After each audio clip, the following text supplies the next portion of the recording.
What's good, Gooners, and welcome to Ben White. As I've been keeping you up to date with the Ben White situation for the last month, really. Talked to you guys, obviously, about the agreement that was in place. Told you about the medical, which was done last weekend, and told you guys about the photo shoot. So, Ben White, welcome to Arsenal. And we've been flooded with remarks from Leeds and Brighton fans telling us that we've got a hell of a player. And guys, this is somebody who can play various different positions on the team: centre back, right midfield, right wing back. He's played right back as well. He's played 4 or 5 positions, and this is a guy who's hyper versatile. And it would be interesting, as we talked before on the panel, where Arteta's actually going to use him, because that can tell us a lot about what we're doing. Look, kudos to Arteta. Again, we've said time and time again, this is the only manager that has come in and produced a efficient amount of energy and funds on spine positions.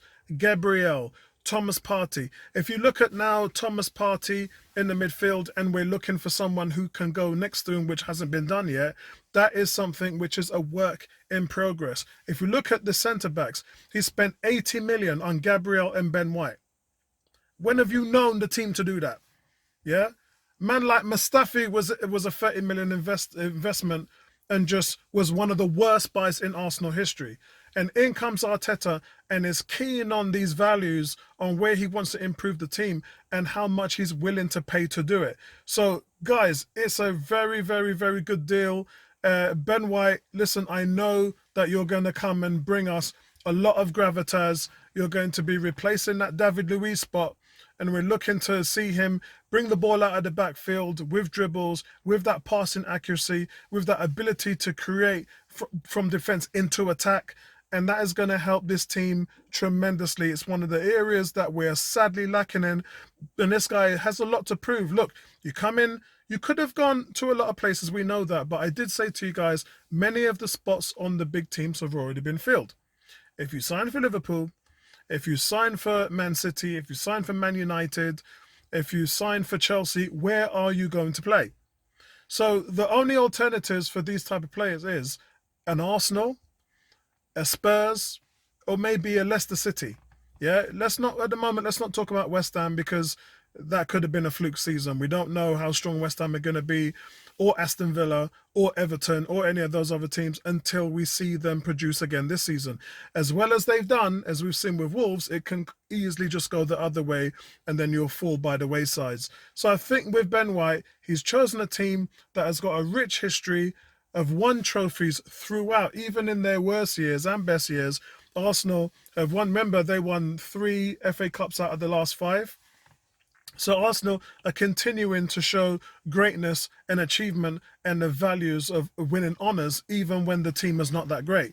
So it's a team that Ben White could come into, and he's got a lot to prove now. You've got the 50 million price tag, and you've got a job on which Van Dijk and Harry Maguire has come and done. You've got John Stones, who went for 50 million to Manchester City and quite frankly struggled for quite a few years. In the run-up to the title-winning season, John Stones has looked solid. He again looks solid in the Euros. So you have to sort of see that this is something that you can struggle with and you can rise to the challenge. You can have all these other obstacles. And Ben White has definitely got that in front of him. He will be judged, just like Pepe has, just like Aubameyang and Lacazette. He will be judged on his price tag. It's the most Arsenal have ever spent on a defender in their history. And you now have to bring that on towards leading the charge with guys like Rob Holding, with guys like Gabriel, with guys like Kieran Tierney and Callum Chambers. Interesting, we saw Chambers line up at centre-back the other day as well. So you can, in my opinion now, you've now got the facility to go 3 at the back or 4 at the back without losing anything at all in the team. So I really do think that this is a fantastic buy, guys. The fact that he had to leave his holiday early to come in and do the preseason with, and what is his expectations? This is already, guys, the 3rd best defense in the league, the 2nd best defense at set pieces, although the preseason wouldn't show you that. But I'm talking about factual Premiership form that this team has. So he's stepping into a good program that Arteta, don't hear what any of these Arsenal fans are telling you right now about Arteta and all this stuff. He's come in, he's improved the defense in his first year.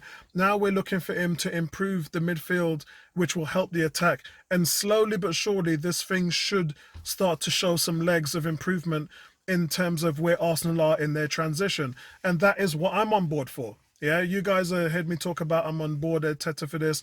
It's a work in progress. I'm in with the program. And this is the reason why, because things like this takes time. We've known Jurgen Klopp. It took him 4 years Champions League, 5 years to win a title. Arteta has been there for 18 months. And so has Edu. So let's wait, guys, patiently to see what this team can do. But by the end of this season, they've done 2 full seasons with this new front office and coaching staff. And these things take 6 transfer windows because, as we know by now, it's hard to get rid of the dead wood. Yeah? It's on you like a leech and you can't get rid of it. But we're trying. And at the same time, you have to weigh in the composition of bringing in new players and changing positions and getting everybody on board. And they're all young, which means that they can be taught and they have high ceilings. Very important for what Arteta wants to do. We've seen veterans come in and struggle, can't teach an old dog new tricks. Been there, done it. We've seen it. We've won the t-shirt. Now we have an influx of new, young, fresh talent. And the reason why we're going in for the British players, yes, they're expensive. We'll take that on the chin. But it's because of the homegrown rule. We know we're struggling to fulfill our quota. And as I said to you guys, if we lose Niles, if we lose Reece Nelson, and Nketiah, a Joe Willock, that is going to cause big strains on our quota for homegrown players. So that's why you're hearing players like Aaron Ramsgate and Ben White and all this stuff. That's why you're hearing all of this. It's because the team has to put some investment into the homegrown players, into the British players, because that is something that, first of all, we hold dear to our roots. And secondly, we are obligated to get those numbers in. And it has to be done. There's no argument there. So be willing to really see what happens. I cannot wait to I know, look, he's not going to play against Chelsea in the Mine tournament. I get that. It would be nice. But it'd be nice to see him come and get a little run at Spurs. I know he can't be the fittest because he's just come back from holiday, but this week is going to be a tough week for Ben White acclimating himself into the Arsenal training camp and the measures and philosophies and the system and the way Arteta wants to run it. He's 23 years old, guys. So much upside, and I can't wait to see him play for the club. Ben White, welcome to Arsenal. Let me know what you guys think in the comments below. Can't wait to hear what you guys think of Arsenal's new signing, and we'll see you guys on Sunday against Chelsea in the Mine tournament. Peace, and I'm out of here.